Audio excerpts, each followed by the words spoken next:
What if October wasn't about more chaos, but about finally finding your footing?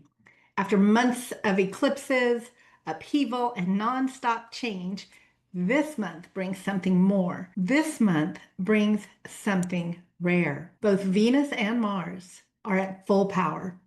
Pluto shifts gears, and one of the most beautiful new moons in months lights the sky. We're talking breakthroughs, revelations, healing currents that you can ride into 2026. So let's dive in. Hello, beautiful souls. I'm Patricia, your spiritual awakening coach, here to guide you through the cosmic weather of October 2025. September was intense. Eclipses, turning points, global upheaval left a lot of us just really feeling shaken and raw. But October is going to be more about integration, about empowerment, about preparation. It's going to set the stage for a season of clarity and healing. Okay, I'm going to walk through this forecast chronologically. We're going to start with that Aries full moon deep into Scorpio season. And then along the way, I'm going to show you how some of these transits might unfold in your personal life, but also how they echo out into the wider world. All right, first things first, October 6th, we have Mercury slipping into Scorpio. This is Mercury at its sharpest. It's about cutting to the core, words, conversations being much more strategic, things going deeper, research going deeper, communications going deeper. This is not about surface chatter. This is a time where we might see some uncovering of truths, asking the questions that really matter, and seeing through illusions. The very next day, October 7th, we have a full moon in Aries at 14 degrees. This is the second decan. I've talked about those in some of my other videos. And every decan has a tarot card associated with it. This particular one aligns with the Three of Wands. This is about foresight, about vision, bold expansion. On a personal level, this is about illumination after this eclipse season. Like, what horizon are you able to see? How far can you see?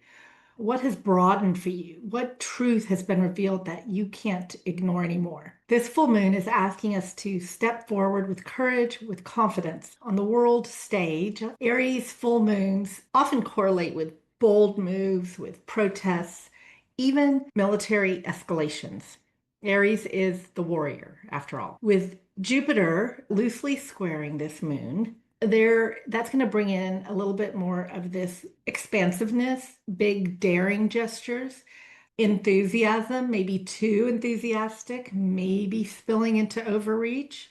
So we could expect headlines around demonstrations, around warfare, or just pioneering new initiatives as well. In mid-October, we've got Venus finishing up the Virgo business. We came out of this Virgo season. In the first part of the month, Venus is still in Virgo. She's kind of, sweeping the room and turning the lights out, turning the oven off before walking out the door. So think this is like the cleanup crew. She's tying up those new loose ends from the eclipse season, reviewing details as Virgo does, and closing out that Virgo chapter for now. Then on October 13th, we have Venus entering Libra. This is lovely. This is her home sign. This is Venus at her full strength. It is Venus in her element of love, harmony, relationship. She is magnetic. She is balanced. And she enters Libra just as Pluto stations direct from its retrograde status. It's about to go direct in Aquarius on October 14th. So with Venus in Libra, what we can expect is themes around beauty, around art, around mediation, agreements, negotiations, and relationships that are going to be coming into focus. And this Venus is lovely, doesn't have much malefic interference going on for her. Her gifts are much more, her abilities, what she's there for is much more accessible to her than it has been in a long time, in months. Now, there's also right away, Venus forming a grand trine, which we've talked about. It's when three planets basically are making a triangle with each other, with Pluto in Aquarius and Uranus in Gemini. So this is revelation energy. This is about breakthroughs in Could be communication with Gemini in the mix, sudden agreements, that Venus element bringing Venus in Libra, bringing in that idea of harmony in relationships, innovative art. So that's that Uranus plus Venus energy, and surprising partnerships. These are all types of things that we might see. On the world stage, what that might look like is global agreements, revolutionary or surprising cultural shifts, or revelations that change how we see the future. So Venus is harmonizing with Pluto and Uranus, and this suggests that there's maybe creative breakthroughs, collective movements towards balance. Fingers crossed. And on October 14th, Pluto stations direct in Aquarius, as I mentioned in previous videos, is also out of bounds at that time. So what this is going to do is intensify the Plutonian themes of revolution, upheaval, and these hidden power and force, basically, power struggles, hidden powers rising. On the world, again, this could speak to grassroots uprisings, to technological revolutions, and shifts towards a multipolar world order. We can expect eruptions, whether in politics and society or technology. Now, on a personal level, you would need to look at where Aquarius falls in your chart. That's going to be the area of life where this next chapter of a 20-year transformation is going to be occurring for you. And notice for yourself what comes up for you this month, because it's the beginning of a very long arc, 20 years to be exact, of rebirth. Okay, then we get into later October, and we've got Mercury conjoining Mars. That means they're right next to each other on October 20th in Scorpio.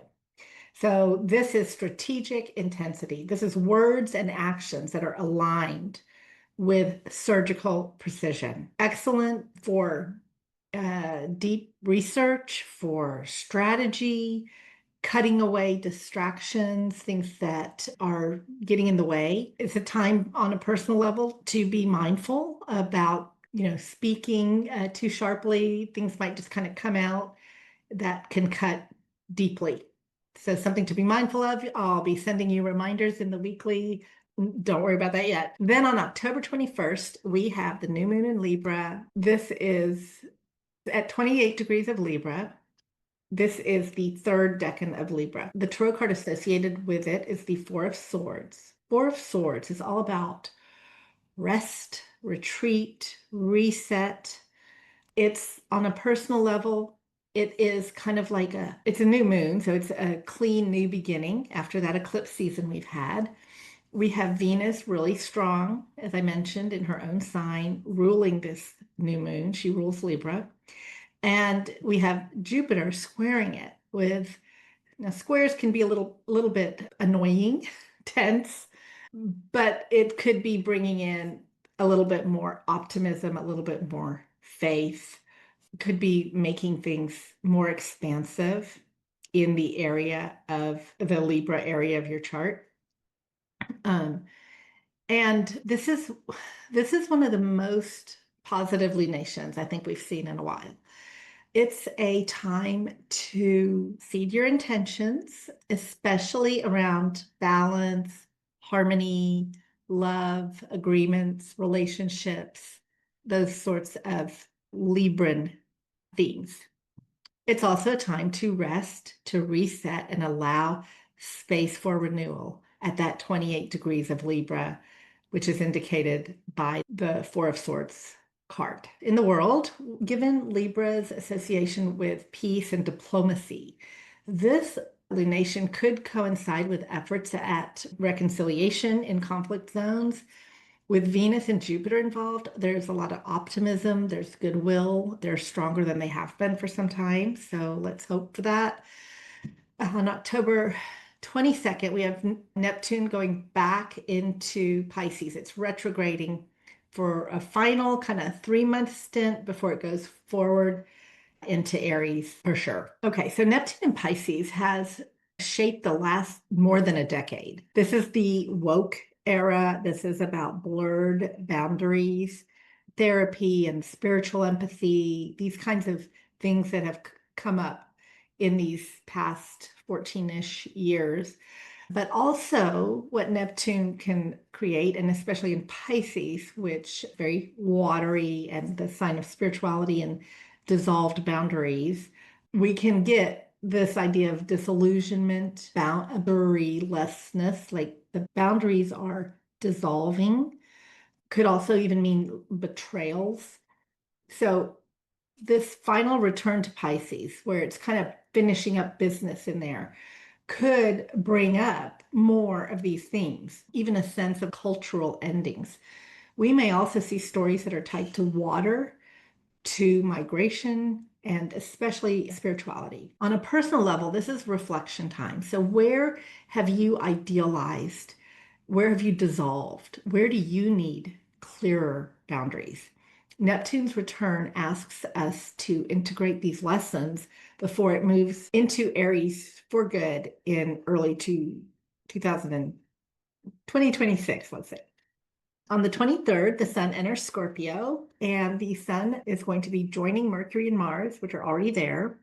And with Scorpio, we're getting this themes of intensity, of desire, shadow work, psychology, transformation, the things that are under the surface. Scorpio purges. It wants to bring stuff up to the surface so that they can be healed or eliminated. Scorpio season invites us to see beneath the surface, to embrace our depths, to awaken spiritually through intimacy with truth. And in the world, this is going to add fuel to that grand water trine that is forming at the end of the month, which is going to have that ideas of depth and emotion and the collective rising, like the collective catharsis, the collective elimination of the crap, pulling it all up.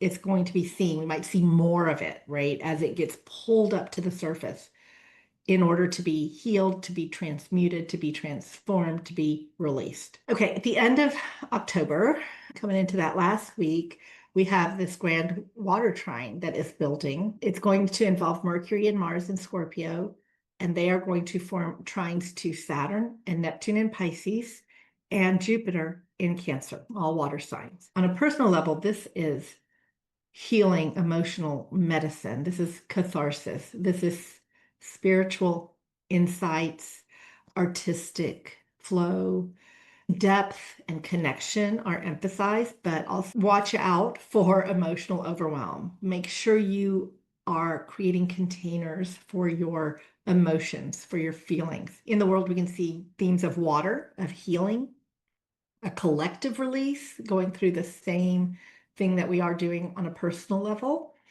Grand water trines can manifest as great compassion and integration, but this is strong emotion, right? So this could be literal floods. It could also be emotional floods. And looking ahead, November is going to really deepen that water trine theme.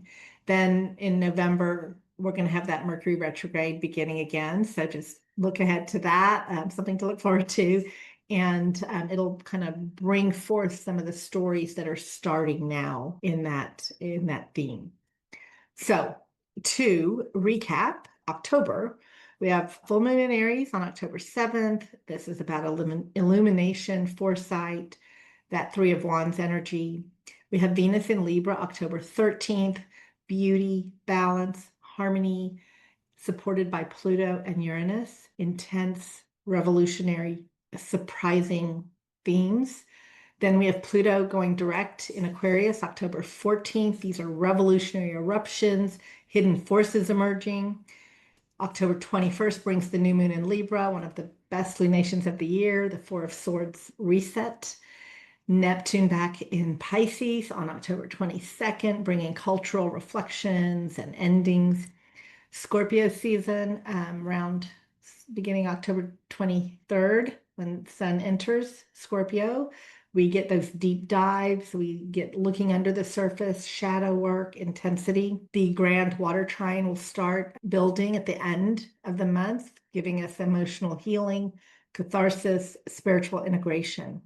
So October is not about more chaos like we've been seeing. While there still might be chaos out there, October is going to be about finding our balance, finding your balance, cut away what is no longer serving. I've been saying that a long time. I know it's so true, and it's so important in the times we're in now and will continue to be, so that we can then open and make room for the healing currents that will prepare you for some really powerful initiations that are coming in 2026. So this is preparatory time. We're going through the chaos, but find your balance, find your center while we are in the chaos.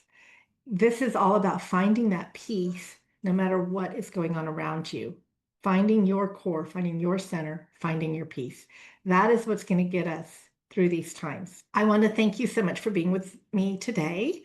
I hope you use this month to settle, to integrate, and to find beauty and harmony in the midst of all of this transformation. Until next time, beautiful souls, keep shining your brilliance.